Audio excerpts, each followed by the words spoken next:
Hello there. The EU Commission can take tougher action against Great Britain in the Brexit negotiations.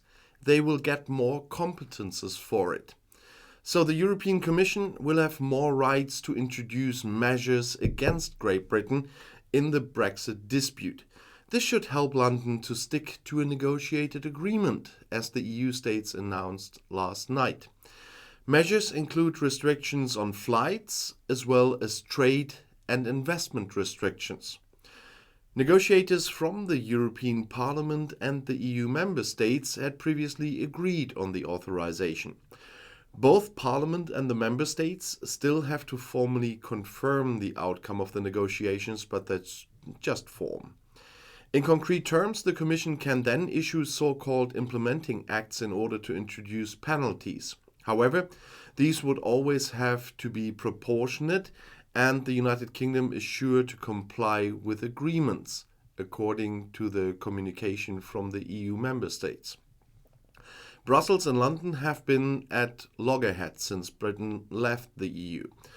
The British government has repeatedly threatened to terminate negotiated agreements.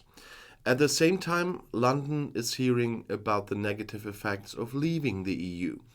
The British Central Bank, for example, has acknowledged that Brexit will have far-reaching consequences for the UK labour market and also for inflation. Britain's exit from the EU has reduced trade between the UK and the EU, affecting jobs, productivity and prices. That's what Bank of England chief economist Hugh Pill said on Wednesday. Great Britain left the EU at the end of January 2020 and has not been a member of the EU Internal Market and Customs Union since 2021. The economic consequences are now becoming apparent. The British Central Bank has acknowledged that Brexit will have far-reaching consequences for the UK, as I said, and it will not get any easier in the near future, because Brexit is a gift that keeps on giving, as you say so nicely all the time. It is difficult to import goods from the EU to Great Britain now, and this has led to less competition and more pricing power for companies. That's true if it has been proven inflationary, said Pill at an event of the accounting association ICAEW. And in addition, Brexit has exacerbated the shortage of skilled workers in Great Britain due to the tightened immigration rules. Migration from non-EU countries has increased significantly, though.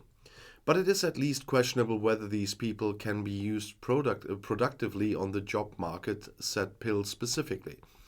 The end of freedom of movement was one of the main arguments of the Brexit supporters. However, Pill emphasized that it would be difficult to cut through Brexit's share of the poor economic situation in Great Britain. The Bank of England estimates, as it did at the time of the 2016 referendum, that leaving the EU will reduce the potential of the clear economy by about 3 percentage points, Pill said. And the Bank of England sees the country at the beginning of a protracted recession. In the third quarter, economic output fell by 0.2%. And I'll see you in my next video. I'll be back.